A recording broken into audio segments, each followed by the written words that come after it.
திருச்சிற்றம்பலம். திருவிளையாடல் புராணம் 64 என்பது தெரியும். அது மாதிரி திருவாரூர் தியாகராஜருக்கும் 300க்கு மேல அவருடைய லீலைகள் இருக்கு. அதுல ஒரு சில லீலைகளை பார்க்கலாம். இது தந்தையின் தலையை கொய்தவனுக்கு இறைவன் தரிசனம் கொடுத்த ஒரு லீலை. அது திருவாரூரானது சொர்க்கலோகத்தை விட செல்வம் நிறைந்த ஒரு நகரம். அங்கே ஒரு காலத்துல யக்ஞசேன என்ற ஒரு மகாராஜன் ஆட்சி செஞ்சு வரான். அவன் நல்ல நற்குணங்கள் உடைந்தவன். குடிமக்களுக்கு எந்த ஒரு குறையும் இல்லாம அன்போட அவன் அரசாட்சி புரிஞ்சு வர்றான். அவனுடைய அந்த ஆட்சி காலத்துல ஒரு நாள் ஒரு அழுகுரல் கேக்குது.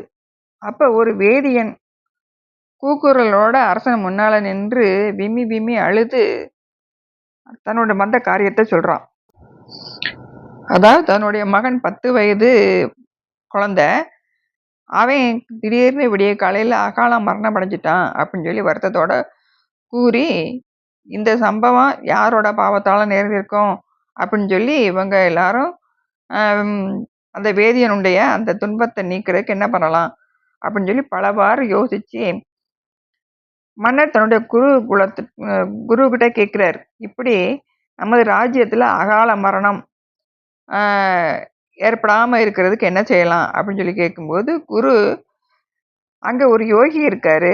அவரு அக்னி போன்ற ஒரு ஒளியோட இருக்காரு. அதான் யோகி கிட்ட போய் நம்ம இதுக்கு வழி கேட்கலாம் அப்படின்னு சொல்லி சொல்றாரு. அவரோட குருவோட யோசனைப்படி அந்த யோகியை போய் பார்க்குறாங்க. அவரு மன்னர்கிட்ட பலவிதமான வினாக்களை கேட்கிறாரு.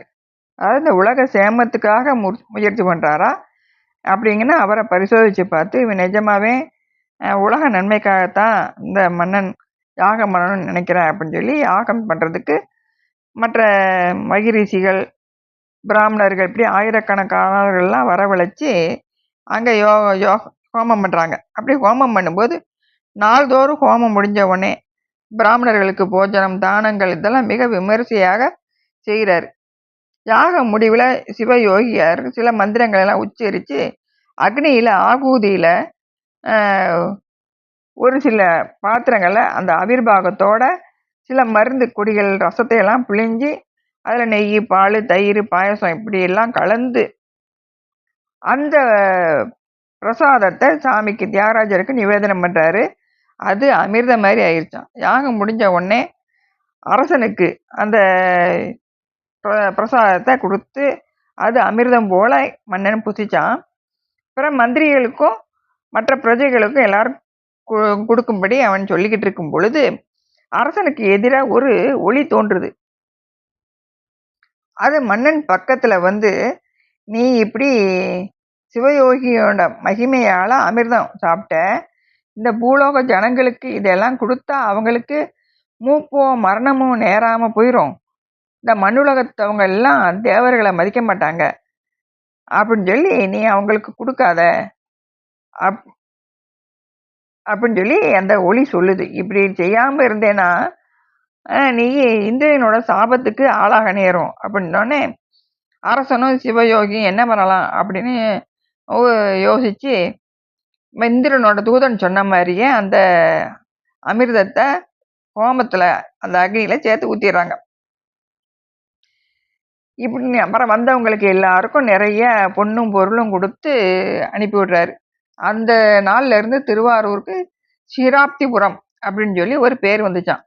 சில வருஷங்கள் போனதுக்கு அப்புறம் தன்னுடைய குமாரனுக்கு பட்டாபிஷேகம் செஞ்சுட்டு, அதாவது இந்த பூமியில இருக்க நவரத்ன வகைகளும் அரசாங்கத்தை சேர்ந்தது, இது மந்திரிகளுக்கு உடையது, இது பிராமணர்களுக்கு உடையது, இது நம்ம சுற்றத்தாருக்கு உடையது, தர்ம தானம் பண்றதுக்கு எது பற்றி சொல்லி தனித்தனியா பிரிச்சு கொடுத்துட்டு அவரு ஒரு தபோவனத்துல பர்ணசாலையில போய் கடைசி காலத்தை கழிக்கணும்னு போயிடுறாரு. அந்த இளவரசனா இருக்கக்கூடிய கனக மகாராஜன் நல்லபடி ஆட்சி செஞ்சு வரான். தன்னுடைய தந்தை அவர் சிவயோகிய வச்சு அமிர்தத்தை உண்டு பண்ணி இந்த தியாகராஜருடைய மகிமையெல்லாம் தன் தாய் சொல்ல கேட்டு தானும் தியாகராஜருக்கு ஒரு விசேஷமான அபிஷேகம் செய்யணும் அப்படின்னு சொல்லி நினைக்கிறான். ஆனா அவர் மன்னர் வந்து தனியா திரவியம் கொடுக்கல இல்லையா. இப்ப இந்த இந்த விசேஷத்துக்கு தனக்கு திரவியம் இல்லையே அப்படின்னு சொல்லி தன்னுடைய தாய்கிட்ட கேட்குறான். அவங்க சொல்றாங்க, இப்போ உன்னுடைய தந்தையை போய் அன்னைக்கு ஈசனுக்கு திரவியம் வேணும், ஈசனுக்கு பண்றதுக்காக வேணும் அப்படின்னு சொல்லி கேளு, அவரை நிர்பந்தம் பண்ணு. ஈஸ்வர கைங்கரியத்துக்கு தானத்துக்கும் விரோதம் செய்யக்கூடியவங்க தாய் தந்தையரா இருந்தா கூட அவங்களுக்கு துன்பப்படுத்தலாம். அது வந்து ஒன்றும் தவறு கிடையாது அப்படின்னு சொல்லி, நீ உன்னுடைய தந்தையை வச்சு இந்த காரியத்தை நிறைவேற்றிக்கோ அப்படின்னு சொல்லி அந்த அம்மா சொல்லிடுறாங்க. கனக மகாராஜன் அதே மாதிரி தன்னுடைய தந்தைகிட்ட போய் கேட்க போறாரு. அப்ப மன்னன் மற்றொரு யோகம் செய்கிறதுக்கு அவர் நிஷ்டையில இருக்கார். 4-5 நாள் வரைக்கும் அவர் கண்ணே திறந்து பார்க்கல. அப்ப இவருக்கு இப்படி தந்தையானவர் கண்ணை திறந்து பார்க்காம இருக்காரு, இப்படி எத்தனை காலம் நான் இப்படி இருக்கிறது, என்னுடைய சரீரமும் நிலையில்லாதது, ஆதி அந்தம் இல்லாதவரா இருக்கக்கூடிய அந்த தியாகராஜ பெருமானுக்கு நான் விசேஷ அபிஷேகம் பண்ணணும்னு நினைக்கிறேன், இது முடியாது போல இருக்கே, இந்த நற்காரியத்துக்கு விரோதம் செய்யக்கூடிய இவரை கொன்னாலும் பாவம் நேராது அப்படின்னு சொல்லி கோபப்பட்டு தன் கையில இருந்த வாளை எடுத்து தந்தையோட கழுத்துல வீசுகிறான்.